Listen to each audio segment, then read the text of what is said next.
Welcome, everybody, to the American Space Museum. I'm Mark Marquette. So glad that you've joined us to stay curious. I'm broadcasting live from the studios inside our very humble but way cool museum. Everybody loves it, so why haven't you come and visit us? We know you want to, but we're just 10 miles away from the rocket launch pads of Kennedy and Cape Canaveral Space Force, the big vehicle assembly building. Always looking over my shoulder to see where that's at. So fortunate to be involved with this museum, and we're going to have a potpourri of a show here today to look back on the 4th of July. One shuttle launched and another one landed on the 4th of July. And two astronaut birthdays today, very famous astronauts. And if you should know them, but if you don't, we'll outline a little bit about them. But their missions is what really made them stand out. And and just talk a little bit about a few current event things going on that have got people a little bit concerned about what's happening in our government space program. So I want to say hi to Marty Winkel, my co-producer. We've done about 1,315 episodes of this in 5 years, and we've got Matthew Raj working the Streamlabs board. Matthew, thank you for uh, being tutored on this a little bit. And we're going to take tomorrow off. Okay, here's our 4th of July slide there. We'll be closed the 4th of July as everybody's going to be involved with picnicking and having all kinds of fun uh, wherever you live in honor of our nation's 249th birthday. And when I think of 249, that seems like a big number, but if you lived in Europe, that's just not even a good start for some of those countries over there that have been around 1,000 years, okay? Say like Italy and some of these other countries over there. So hope that we all have a safe and sound trip wherever you're going. I'm taking a trip up to see my daughter and grandbabies in the Tri-Cities of Tennessee. And Marty, I'm going to just get up in a mountain and walk around for a while. I like the beach. I love the ocean, but you can't get away from people there like you can in a mountaintop. And I might be in Damascus, Virginia, on White Top Mountain a few hours over the weekend. So hope that you all have a lot of fun.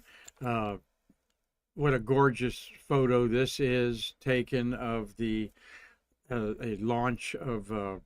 I'm not sure which Apollo it is. One of you guys will tell me that because it's going through maximum Q there with the big cloud breaking the sound barrier.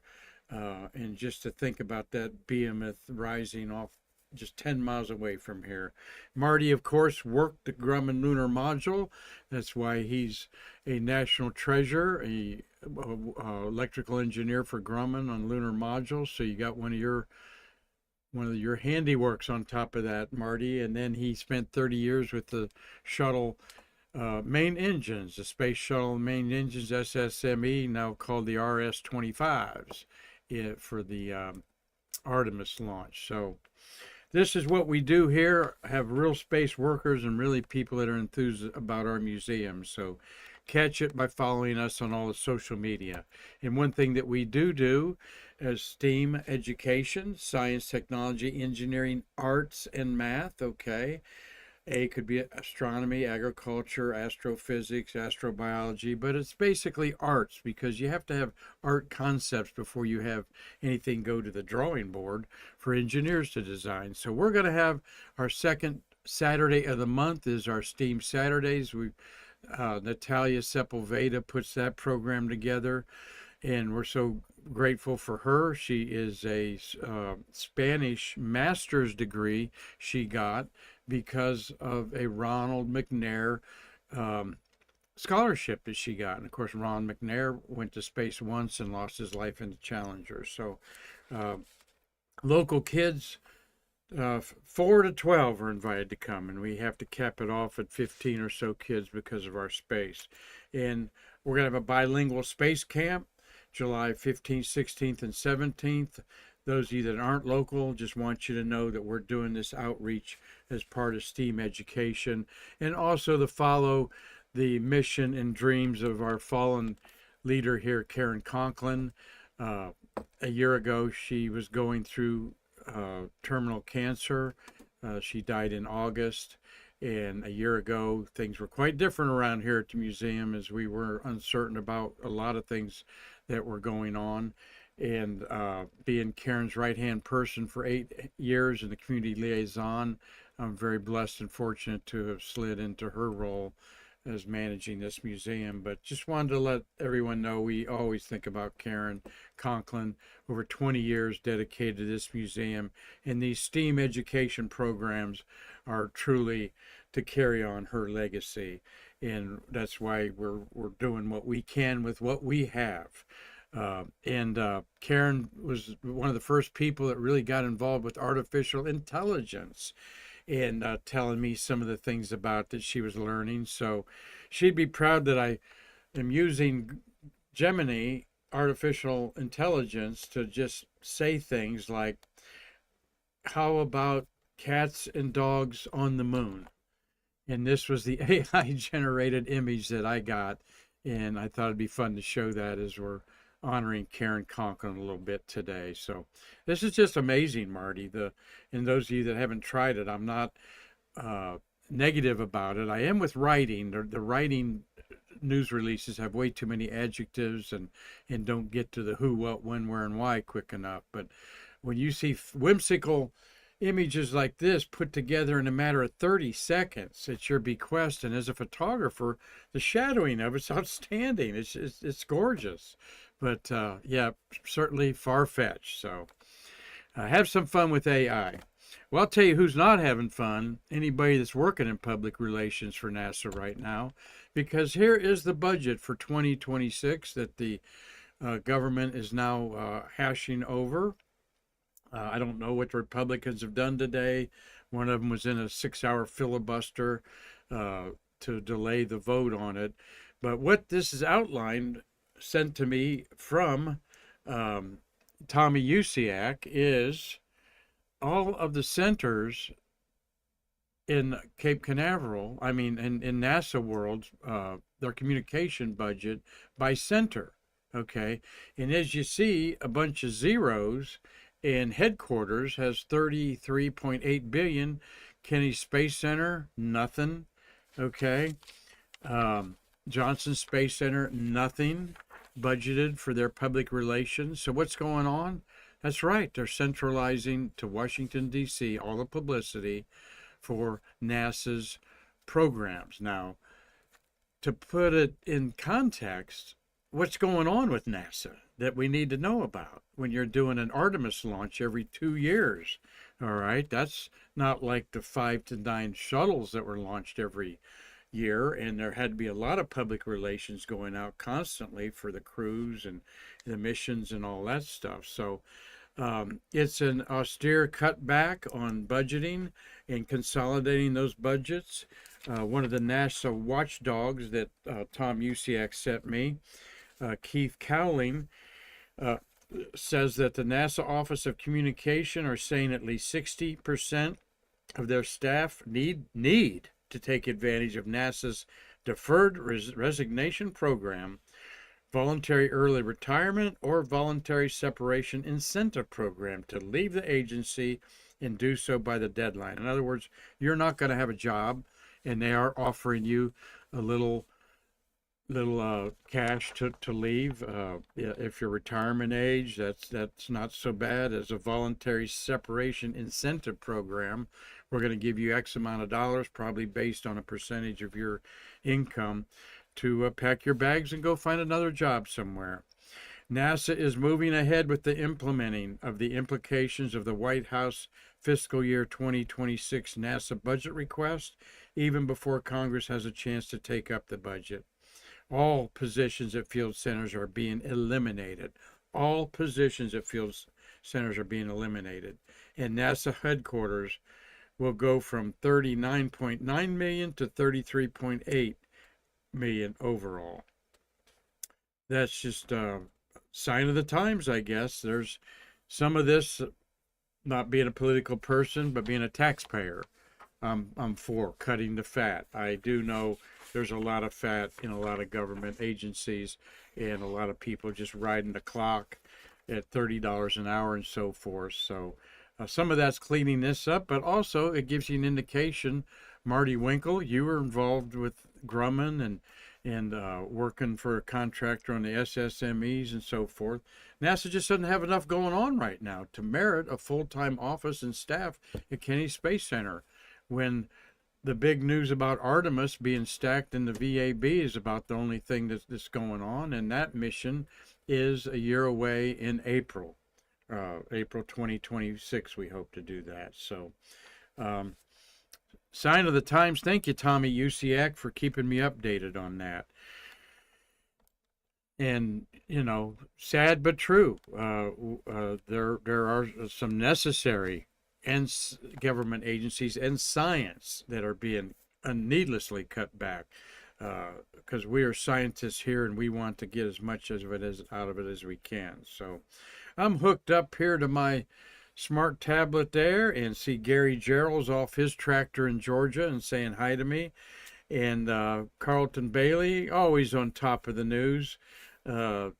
He said the bill passed and is headed to the president to sign. So maybe he'll pull himself off the golf course and sign that over the weekend here.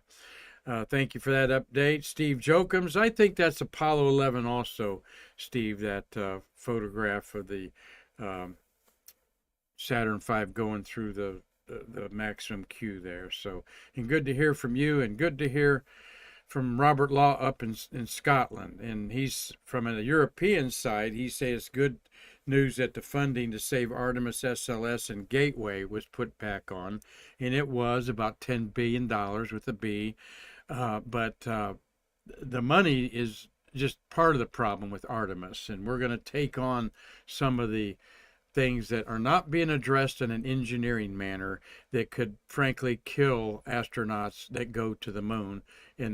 I'm talking about the lunar orbit they want to put the Orion in, which would be the rescue spaceship when to come back to Earth, because Starship's just going to have enough fuel to get off the moon without being refueled. That is a 6-day orbit.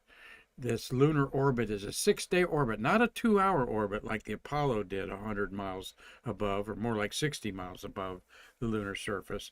This is a big ellipse. So if a tragedy, an accident would happen to the lunar landing crew, either the safety of the Orion spaceship is either going to be right an hour away or 6 days away, just depending where it's at in the orbit, and you might have to wait. So that's not been well thought out, and it's very difficult to get into a lunar orbit around the equator, let alone the energy taken to go over the poles. So we want to go around the poles, if you didn't know, to land in the South Pole, where there's a lot of ice and water in the regolith. Not water, but a lot of frozen H2O in the lunar regolith. We know that for a fact.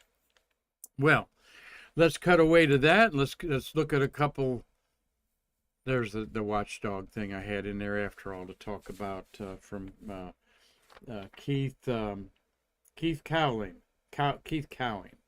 on there. And it says, even though this would seem like jumping the shark, no budget in place, the folks running NASA have been told that organizational changes and efficiency actions such as this are simply following various executive order directives and would be happening anyway, regardless of where the fiscal year 2026 budget lands. So, anyway, that's the politics for the day. Let's get off on something more happy to talk about, and that's 11 beautiful shuttles in the month of July. Some interesting missions there that we'll talk about, and we're going to talk about, we talked about the other day, the repeat flight of STS-94 launched on July 1st. It was STS-83 when it was originally launched for 3 days in April of 97, and then put back up in July after they came back from the power unit problem. Marty, what am I thinking of there? The power unit that went down on the shuttle. I'm blanking out there. Yeah, not that. I can even tell you where they're located in the shuttle underneath oh, the power. There's 3 or 4 of them. APUs. Okay. All right. Auxiliary power units there. STS-121 was launched on July 4th. This is the third, but July 4th, 2006 is the only crewed launch to be launched on July 4th, and we'll detail that here in just a second. And I got the last mission of the shuttle era, 135 launches, of course, 1 launch failure and 1 reentry failure, but basically 134 successful missions.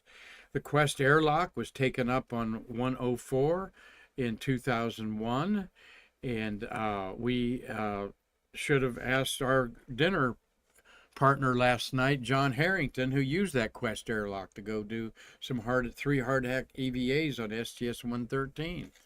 STS-70 is the All-Ohio and the famous Woodpecker delayed mission. 127, our good friend Julie Payette, now president of the Association of Space Explorers, was on that one. Eileen Collins loved our museum during Shuttle Fest. Her missions, her first command was her first pilot mission. No, that was her first command, yeah. Was in STS-93 in 1999, the Gamma Ray Observatory. We'll be talking about that, as that was not a nominal liftoff, but they did make it. And then she commanded 6 years later the return to flight of STS-114, the important mission to restore the program after the Columbia tragedy. The Cola Wars were STS-51F, and we've talked to J.D. Bartow many times about that, mission payload specialist on that. And our friend Andy Allen was pilot of the TetherSat on STS-46. So good missions there.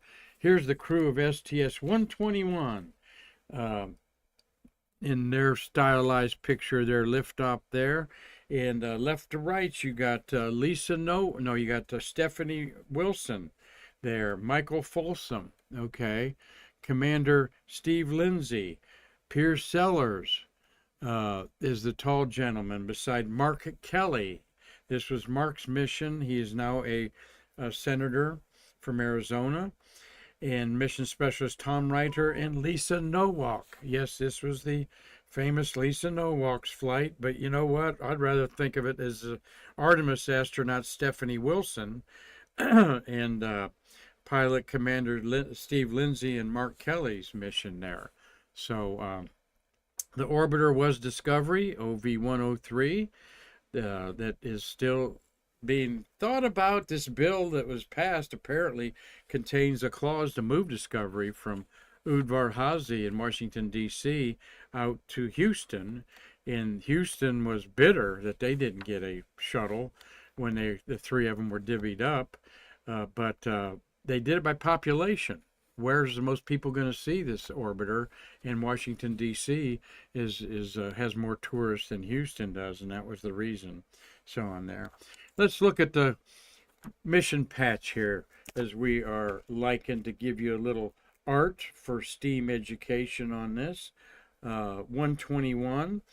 It was about halfway through the program they let the astronauts crews decide that they could put their mission patch number on there.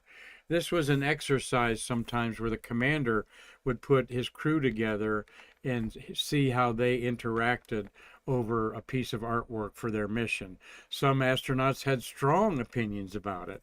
And several have told us that they were the ones that influenced what the patch was going to be like, and then they maybe had an artist figure it out.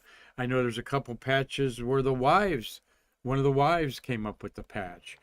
But this STS-121 patch depicts the Space Shuttle Atlantis docked with the International Space Station in the foreground, overlaying the astronaut symbol with 3 gold columns and a gold star. The ISS is shown in the configuration that it will be in during the STS-121 mission. In other words, docked with its heat shield facing away from the Earth. The background shows the nighttime Earth with the dawn breaking over the horizon. The utilization and logistics flight will bring a multi-purpose logistics module to the ISS with several thousand pounds of new supplies and experiments. And that list MPLM was, is it going to tell me on my cheat sheet notes here which one it was? There was Columbus. Um, I don't see on my sheet here that tells me which one it was. These were built in Italy and given Italian names: Raphael, Columbus, and someone help. I don't see which one it was in here, but they left one attached to it there. So Steve Jokums will straighten me out there, and you can all read that. This was the second return to flight mission. Okay. Actually, it was delayed after STS-114 was before it. STS-114 was in July 2005, and because of some of the foam coming off of that, many of you don't realize that we had another year delay from July 26, 2005 until July 4th, 2006. So this was actually the second return flight after Columbia. They still were scared about some of that foam coming off the external tank and doing damage, and as well they should be, because it happened right to the end of the program. Well, there's the beautiful launch. Don't know if you shot that. I think you did, Carlton Bailey, but a beautiful shot. This was the most photographed shuttle mission in history because of the anomaly of the return to flight of 114, and 107 before it was fatal, the foam dropping off and hitting the wing. So this was the most photographed shuttle in history, with more than 100 high-definition digital video and film cameras documenting the launch and climb to orbit. The images helped assess any damages sustained and potential risk for landing. So there you have it. And they had an extended arm out that they could go and look all over the place in there. Sellers and Fossum did 3 spacewalks. Okay, they made gouge repairs and crack repairs. They actually used a repair kit in the payload bay to figure out how to do things. And there's the beautiful, beautiful screenshot that you guys use for our green screen there. Just a gorgeous part of that is one of the iconic images of the shuttle, all shuttle. And I'd like to know what the background is there. Not sure what part of Earth that is, but you see a lot of tributaries and lakes and so forth in there. So STS-121, the second return to flight, demonstrating techniques for inspecting and protecting the shuttle's thermal tile and replacing critical hardware there. So Palvi has joined us. Thank you for joining our social hour here, Palvi. Happy birthday, America. And well, thank you for the love you're giving me there. I just do this because I love it. I love space, and I've made so many friends.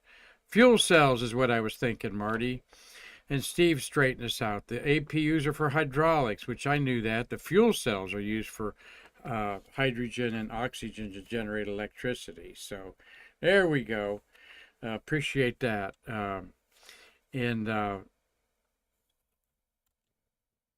Yes, Steve's got them. Donatello, Leonardo, and Raphael. And Columbus. I thought there was a Columbus module involved there, Steve, that's stayed docked to the International Space Station. And I remember looking through the window into the SSPF, didn't know that you called it that, Marty, on a tour, and saw Leonardo being worked on there back in the day. That had to have been like, oh gosh, 1996 maybe, 95 probably, 94. All right, we got the smartest group of people out there watching our show, and we're very grateful for that. And they also help contribute financially to the American Space Museum. And we can't give you enough love for all that. Well, let's talk about a mission that was launched in June. Of course, the 4th shuttle flight And that's one of my favorite patches, by the way. I really dig that patch. Uh, the oval shape shows Columbia trailing our nation's colors in a flame of ribbon, red, white, and blue ribbon there. And I figured out the other day that the back tail makes a 4. And Marty was teasing me because he don't see Orion as a giant dot-to-dot figure up there, but he can see that 4, by golly, in the back. Long before you saw it. Long before I saw it's right, Marty, exactly. Of course, TK, Ken Mattingly and Henry Hartsfeld both have passed on. TK Mattingly orbited the moon on Apollo 10, was kicked off Apollo 13 because of, I'm sorry, Apollo 16. Mattingly was Apollo 16. Don't jump on me. This is my getaway day, folks. But it was launched June 17th, 1982, and landed at 9:09 in the morning, July 4th, 1982. And this would have been one of the coolest landings to be at, Marty, because President Reagan was there with his wife, Nancy. And there's the beautiful patch there. So patriotic of a patch, and to land on, they didn't know they were going to be landing on July 4th when they created this patch. So just a subtle piece of artwork there. The Earth is even stylized there. So, but two great pioneering astronauts. There's the landing over there. Marty, would you go over there and get me my sheet, please, that I printed up there? You're not going to believe who was in the chase plane. There's two T-38s, and one was the lead. And I wanted to know if we knew who, because it's always kind of famous who's in the chase planes there. And it was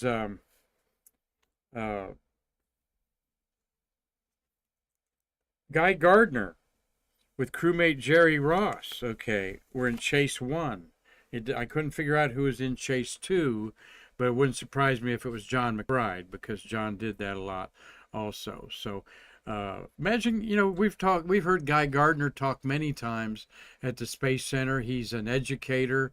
He's always throwing adjectives out there to the crowd, getting them to bring out. He's a very engaged guy, but I didn't have no idea he was in a lead chase for the chase of the T-38 just at landing there, where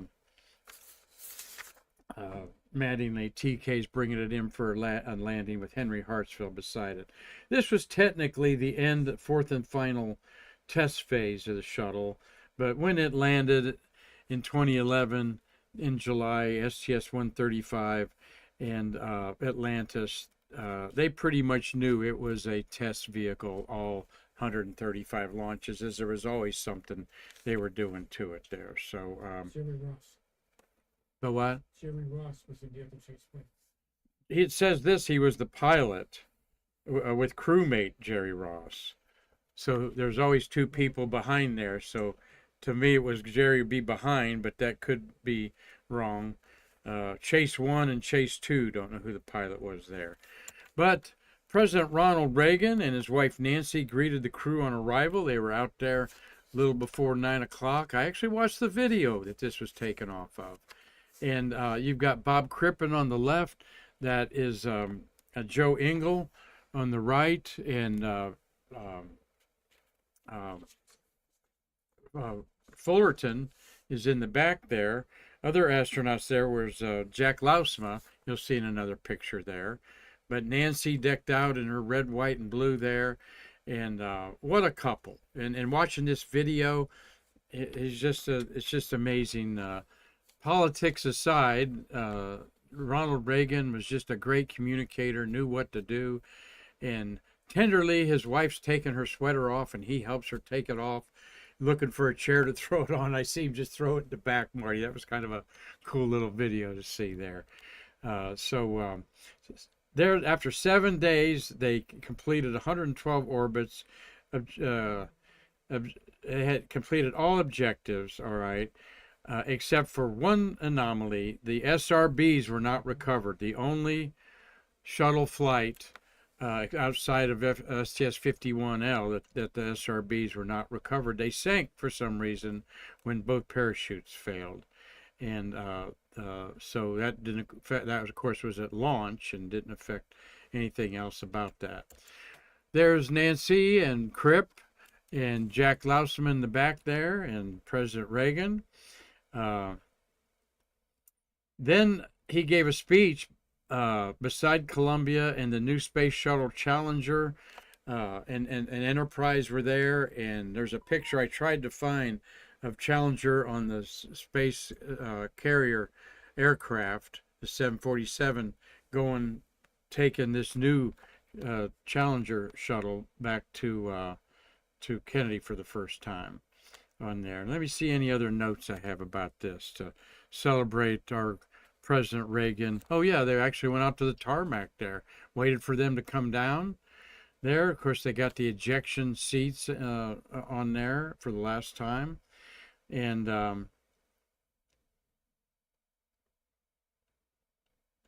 yep, that was a pretty cool day on a July 4th, and many of you may have watched that on the network news channels in 1982. Those infant news networks there. So, Marty, did you find out anything else about STS-2 that I need to know about? STS-2? I mean, STS-4. I was thinking of... Jared Ross was the pilot of Space Plane 2.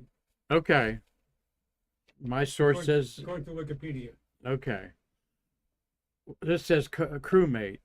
Guy Gardner and crewmate. We're in number 1. So there's always 2 in the plane. Right. So, but anyway, Jerry Ross was there, and 2 other astronauts were there.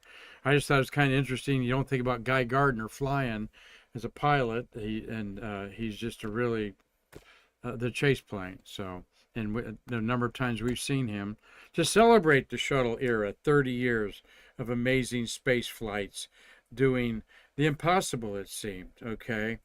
And this is a slide that I put together and hadn't upgraded.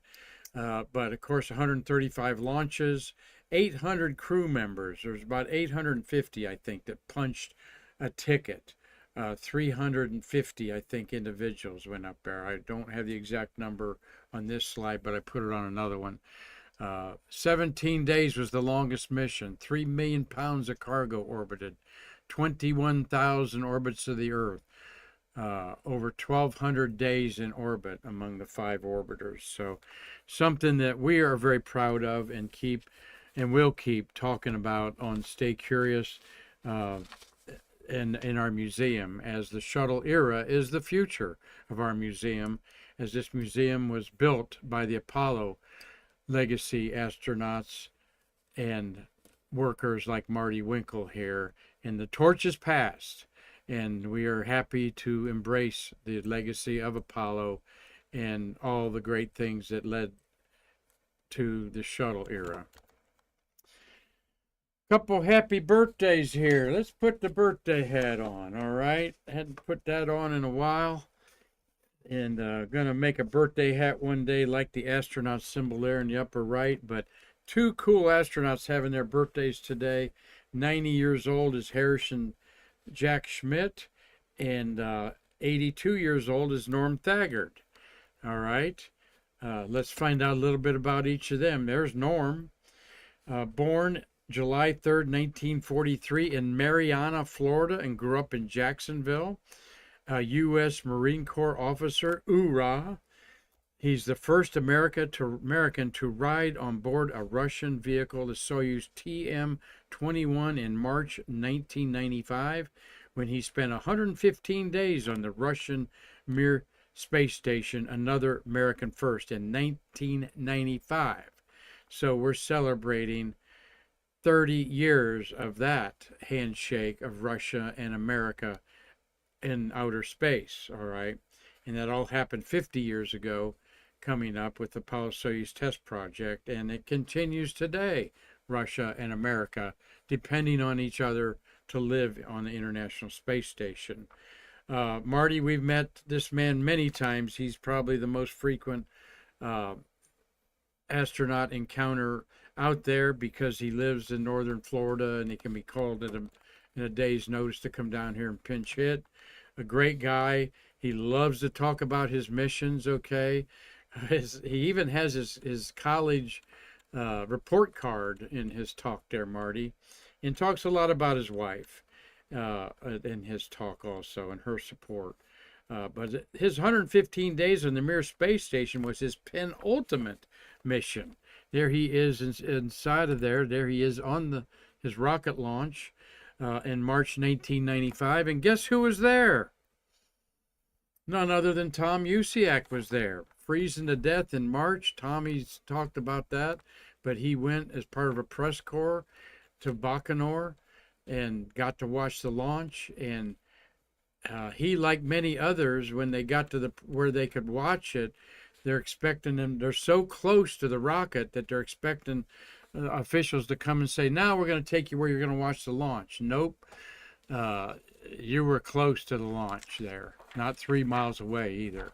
More like, I think people said, like less than a mile in there. So Tom Usiak says it was so cold in March that his camera lens froze up the grease in it that on the focusing ring. He couldn't twist the focusing ring on his Hasselblad because the grease had froze up.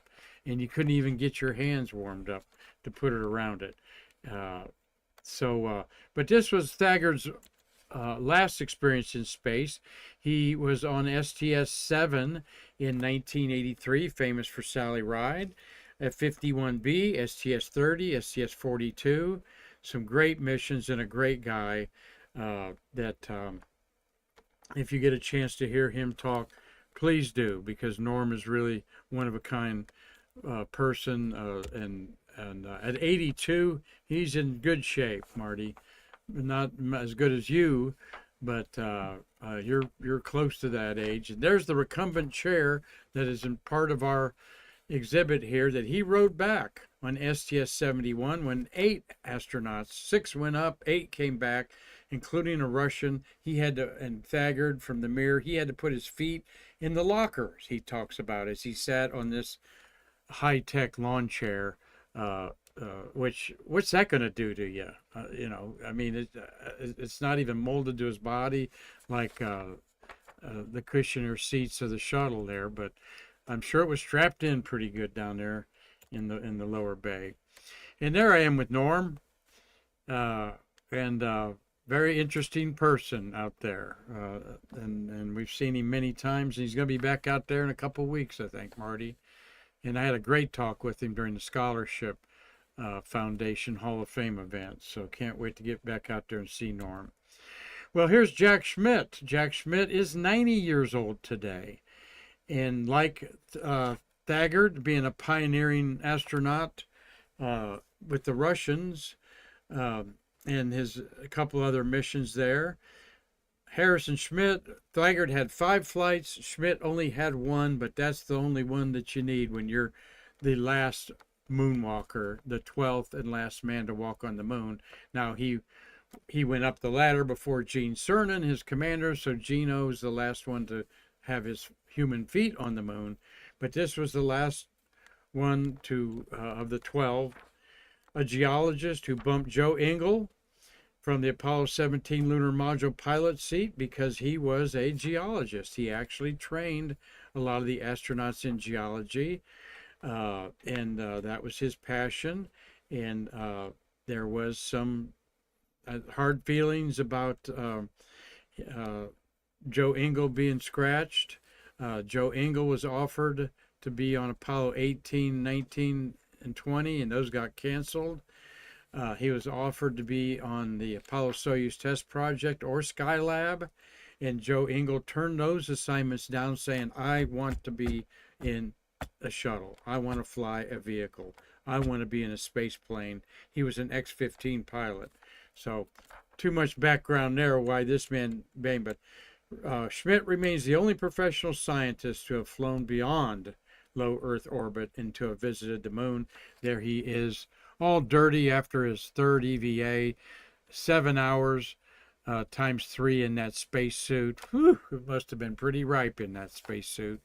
And they basically slept in him. It was too much hassle to take him off and put him back on. But any familiar things in that picture there of, I believe? Knit. Schmitt had 1 mission, but he had 2 flights. Schmitt had what? There's 1 mission, Yeah. Apollo 17, but he had 2 flights. Okay. lift off the Earth and he lifted off the moon. Yes, I didn't say he rocket launches. I said missions, but you're right. He had two very important rocket launches, a Saturn V and off the moon. That comes to mind. John Young in a press corps was asked one time, which of your 6 launches do you remember the most? And he said to this press group that I was in, well, I remember my 7th the most. And, you know, I knew what he was talking about. A lot of people were looking around, but you had 2 Gemini, 2 Apollo, and 2 Shuttle. Yes. And getting off the damn moon was my most important one. That's exactly what he said. And getting off the damn moon was my most important one. So he had 7 launches on there. What do you see in that picture that we don't see, Marty, in your trained eye? You can see the window, the lab. Not sure What's that up? I'm just saying you were actually working in this vehicle, That's just and we don't know what we're looking at. What's that white thing with holes above it up there? that's just a cover to cover. Dang it! Just a cover to protect the wiring that's up there. Mm-hmm. It's just a lot of switches in the back. yeah. Those are Lighting circuit looks like it breakers. had some. Those are circuit breakers, not switches. Those are what? There's circuit breakers in the back of him. That's why I'm asking you. Yeah. They look like switches to me, but they're service breakers. Okay. I thought I see a few toggle switches there, but No, those are all breakers. all right. And you know, some astronauts brought pieces of this back. One of the things that a lot of them brought back was the armrest. I've seen that in a couple places in there. But look how dirty he is. Look at that moon dust all over him from being out there. It clings to everything. Happy smile. Didn't shave for a couple days out there. And so we're going to have who's the youngest person to walk on the moon? Marty's space trivia question of the day. Okay.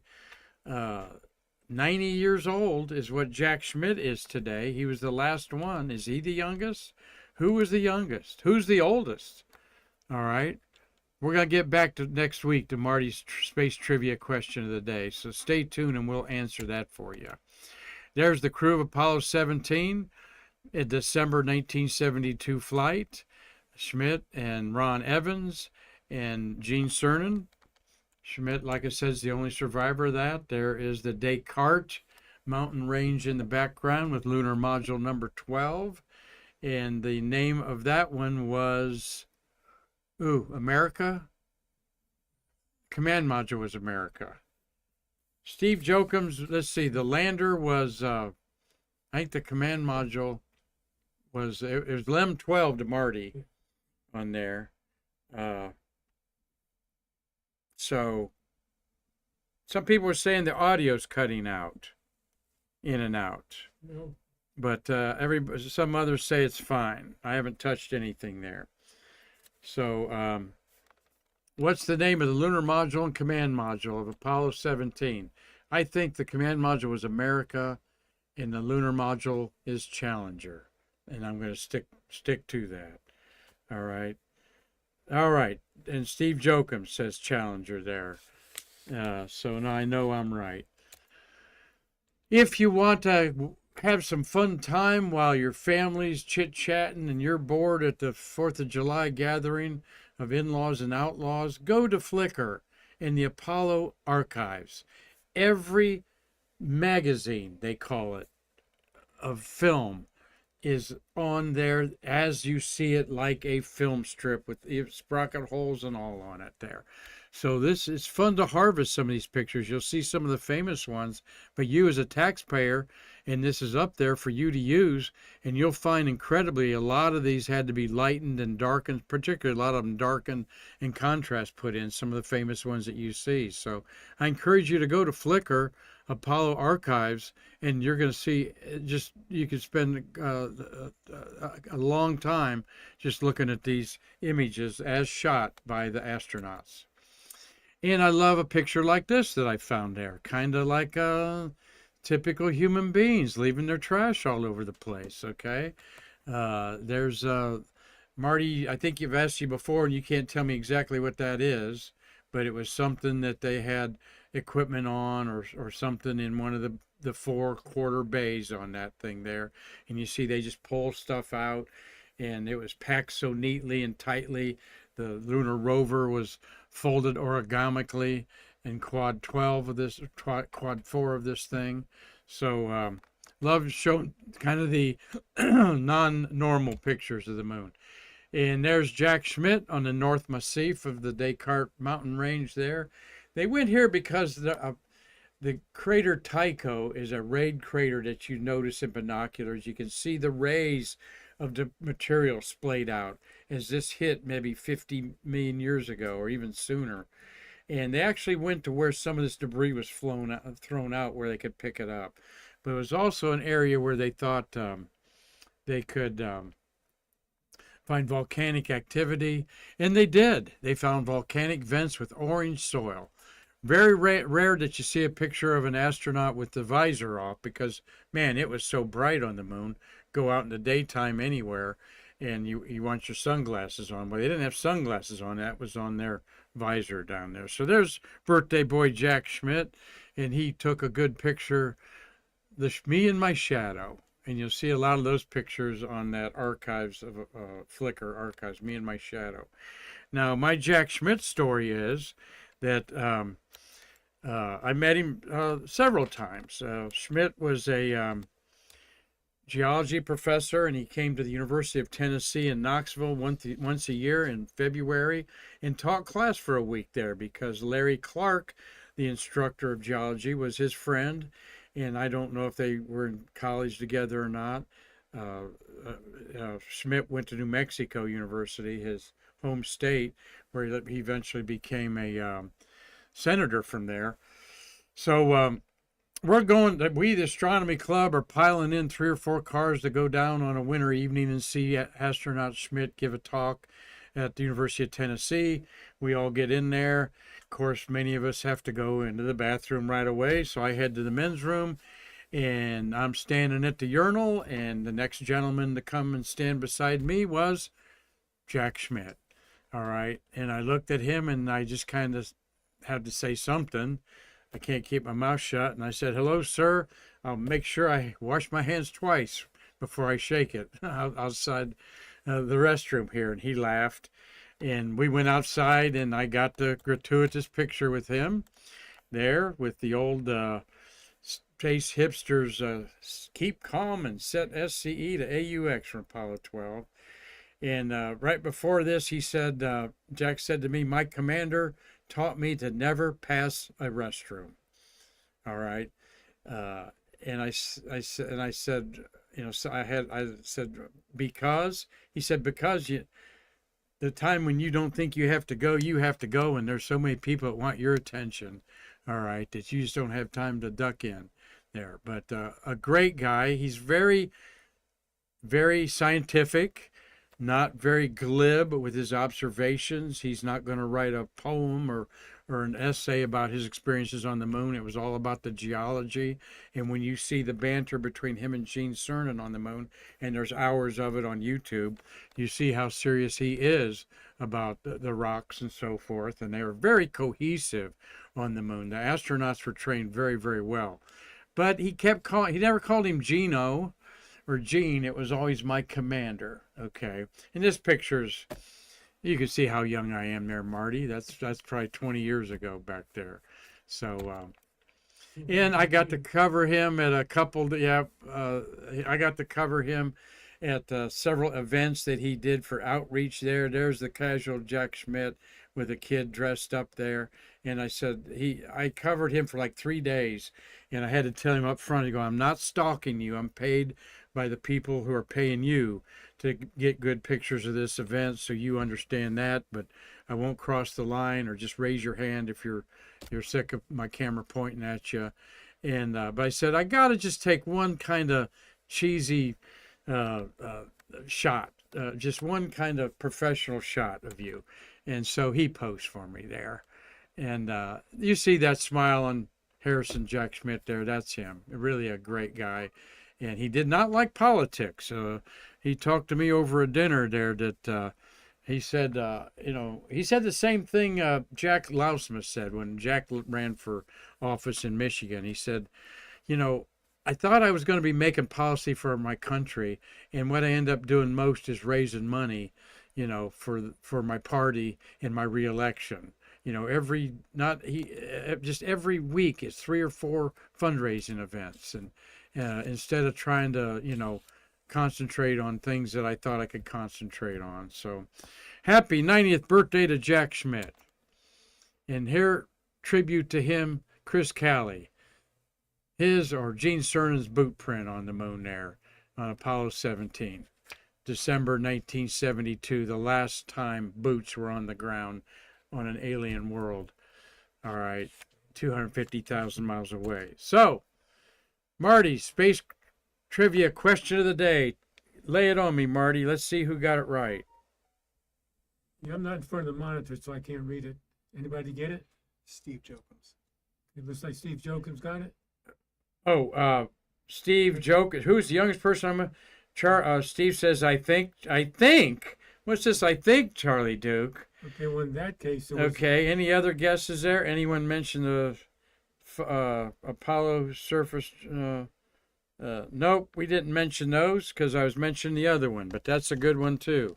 The Apollo Journal is actually an Apollo dedicated thing, not like Flickr that they just threw all the pictures up there. There's no comments or anything on it on there. And thank you, Dave Stange, for tuning in late but never on there. And Schmitt, Tom Celentano, who we met a couple weeks ago, met Schmitt a couple times. And Robert Law says Charlie Duke. And it is indeed Charlie Duke, the youngest person to walk on the moon. How young, you ask? I had that printed out. 36 and 200 days. Here, I have it right here. Charlie Duke was born October 3rd, 1935, whereas Harrison Schmitt was born, of course, July 3rd, 1935. And Charlie was the lunar pilot of Apollo 16. In April 1972, he became the 10th and youngest person to walk on the moon at age 36, 201 days. Okay. All right. 3 months shy of his 37th birthday. And certainly a great guy out there still talking about Apollo. Schmitt only talks to academia. Nothing wrong with that, but he's not going to do what Charlie Duke has been doing. And he was very involved in Marty Winkel's Grumman reunions. Marty, my buddy here, put together, I never did ask you how many, Marty, probably at least 10 Grumman reunions. How many were there that you guys met over the years? 20 or so?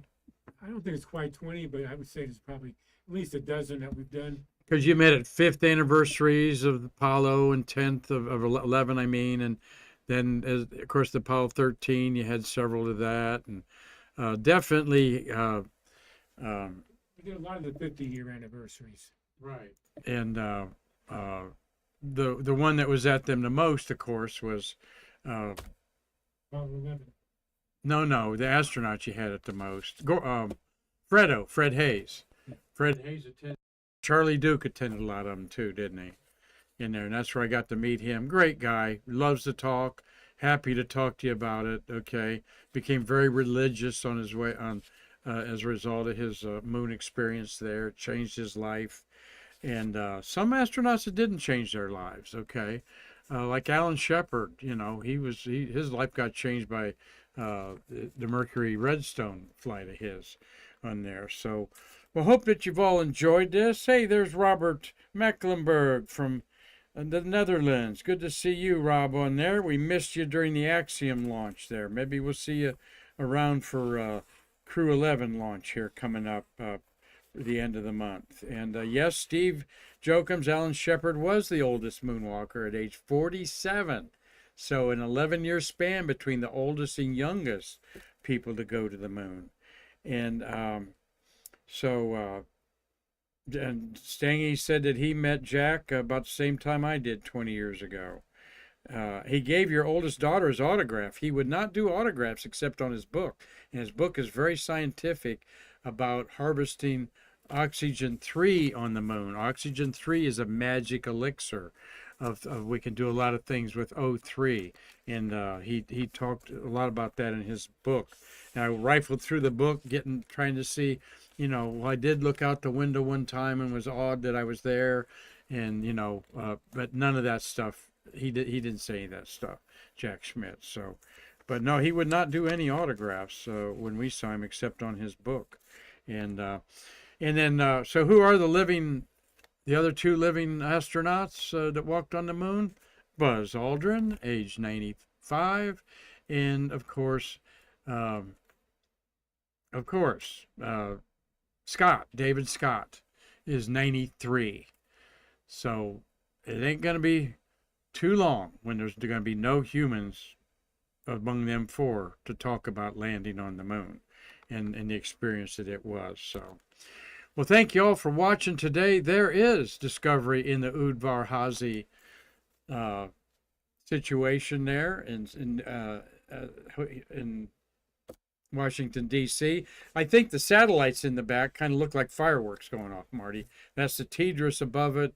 I'm not sure what's in the back, but we've seen this with our own eyes 4 years ago, a great road trip that we did with Travis Thompson. Travis was a White Room lead, and his uniform that he wore in the White Room is there on display right next to the Discovery. We've lost touch with Travis. Those of you that might want to know anything about him, we'd like to know too. But we'd also like to know, if they move Discovery, are they going to take Travis with them? It'd kind of be lonely there by itself, you know what I mean? It wouldn't fit in exactly right. But so I'll never forget that, looking at the Discovery.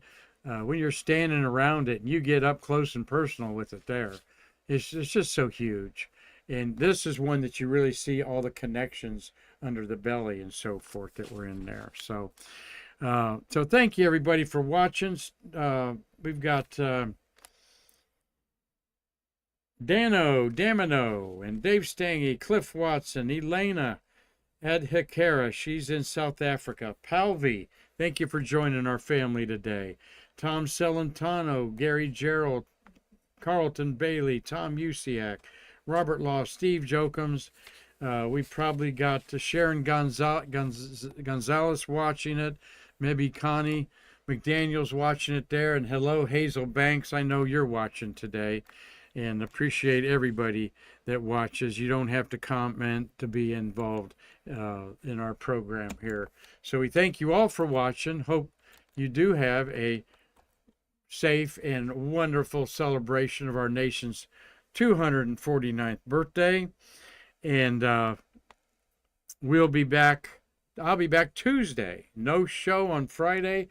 Marty's going to maybe pull out something from the archives on Monday. And I'll be back Tuesday for another live broadcast. So thank you all for watching, supporting the American Space Museum.